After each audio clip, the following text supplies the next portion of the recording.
midi au Caire, bonjour à toutes et bonjour à tous, bienvenue au cœur de l'actualité aujourd'hui.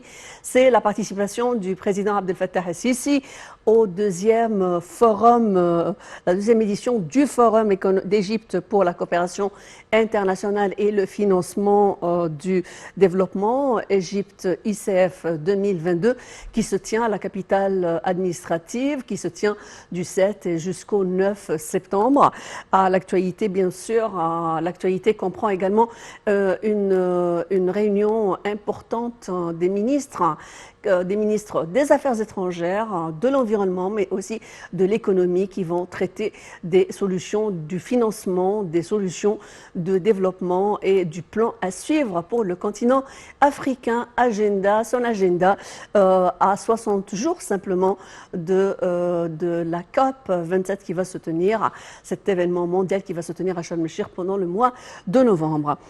Tout de suite, un compte rendu sur les discussions qui seront en cours, le plan de travail, ces six forums d'importance qui vont avoir lieu dans le cadre de cette coordination sud-sud ou africano-africaine. Et avant de passer donc à l'actualité, nous aurons le plaisir d'avoir à bord Dr Abdel Nasser Taha, professeur d'économie. Bonjour docteur, merci de vous joindre à nous sur Nile TV International. Bonjour à vous. Alors, l'importance de cette deuxième édition de ce forum. En fait, l'Égypte, pas justement aujourd'hui, depuis quelques 2 ans, a fait le changement de la nouvelle loi de l'environnement et considère que l'environnement est un dossier extra important pour l'État. Et à partir de ça, le chef d'État a aussi fait l'initiative de recevoir et d'accueillir le COP 25. Je considère que, premièrement, de point de vue totalement économique, ça va mettre l'Égypte dans le plan international de l'investissement dans l'économie verte. Et je crois qu'il y a beaucoup de fonds qui cherchent maintenant à investir en Égypte. Mais ce qui est beaucoup plus important, c'est que l'Égypte est considérée maintenant comme portail de l'Afrique.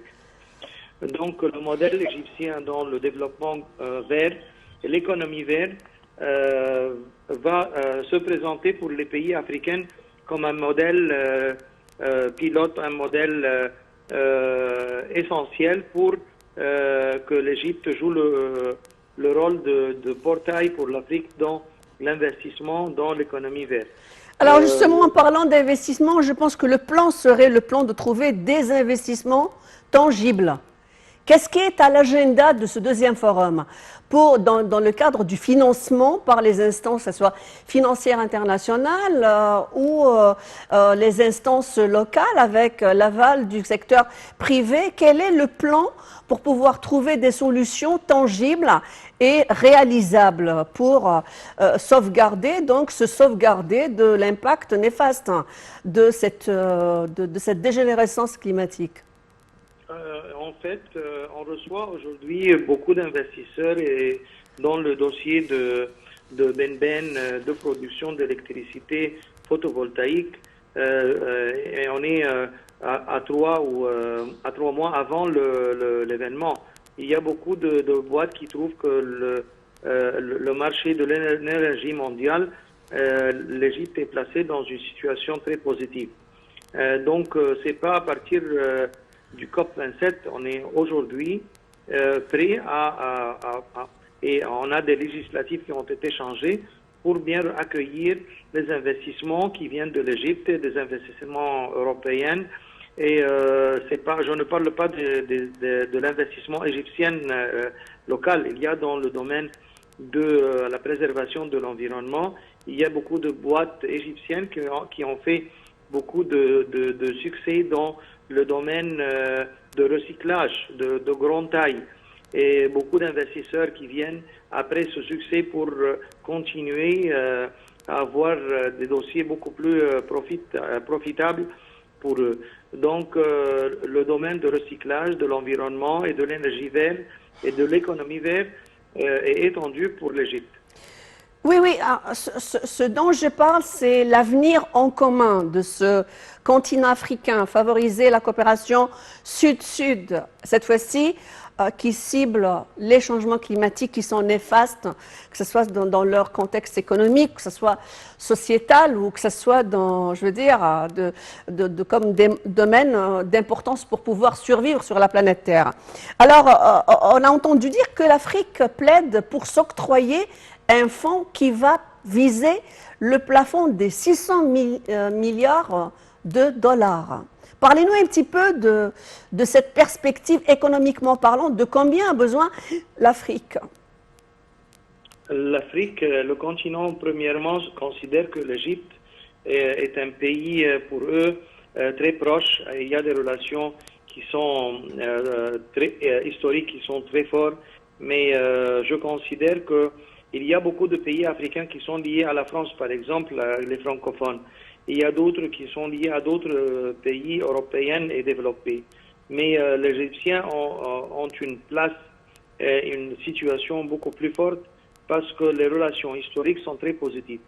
Je considère que facilement on peut répliquer l'expérience qui a été faite à Ben et à d'autres et dans le recyclage pour être copié dans le continent, dans plusieurs pays.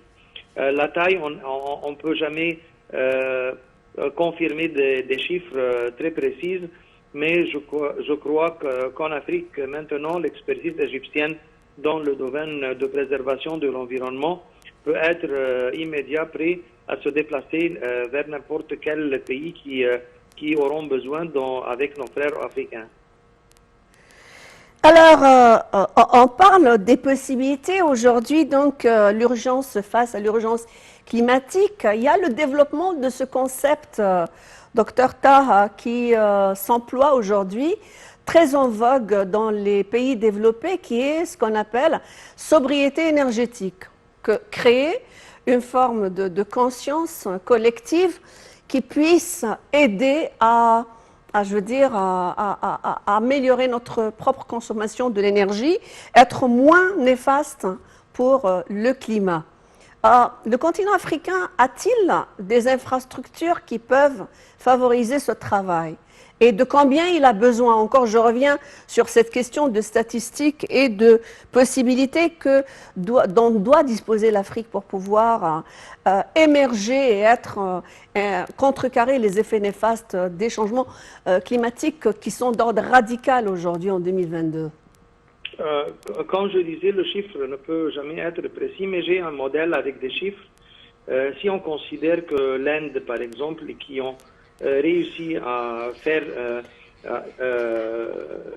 dans le domaine de l'énergie renouvelable, à créer, à produire de l'énergie renouvelable de sources d'autres que l'autocarburant, je crois que la totalité de l'énergie produite par les Indiens en Inde a acquis une position qui sont maintenant presque égales à toute la production d'électricité qu'on a en Égypte.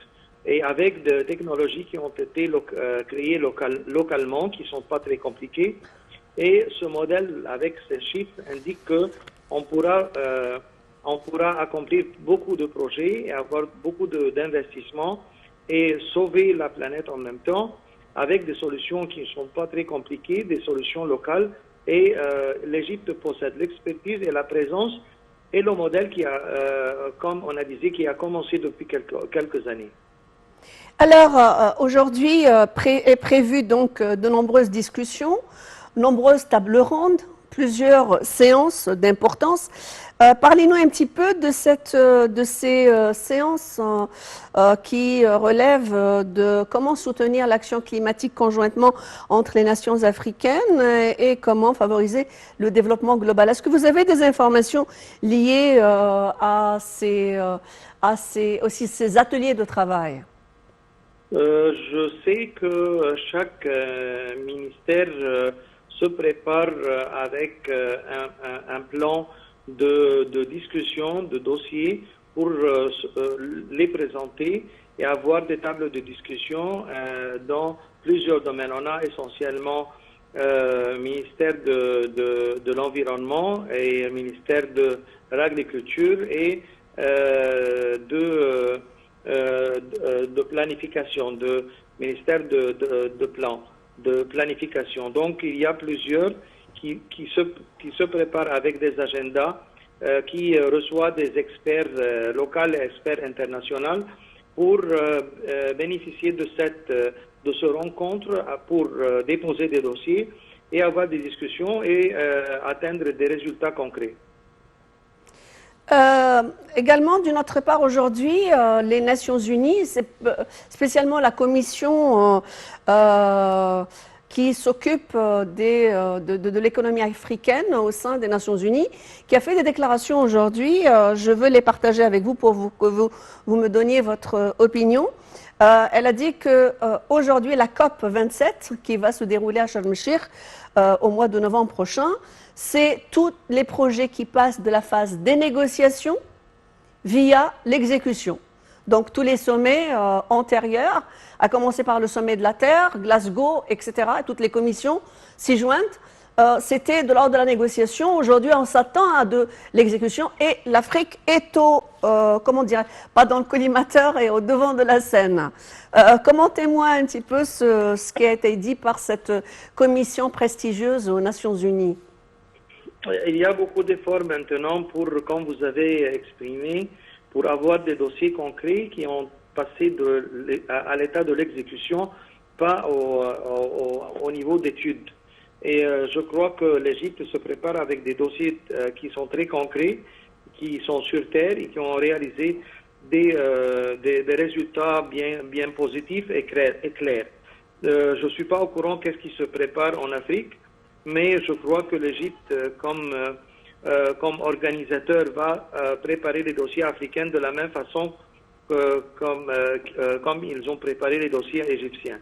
Le résultat, en fait, qu'est-ce qu'on cherche?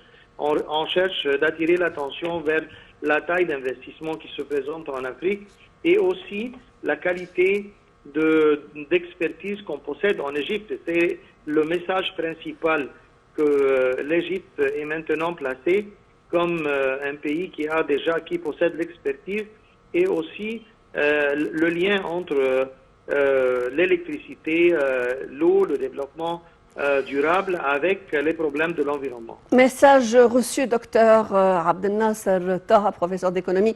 Merci d'avoir participé à ce programme. Dans quelques instants, juste, on va tout de suite vous inviter à suivre ce reportage qui va nous parler donc des priorités et de l'importance de ce deuxième forum international pour la coopération internationale et le financement et le développement Égypte ICF 2022 qui se tient aujourd'hui, à partir d'aujourd'hui jusqu'au 9 dans la nouvelle capitale administrative.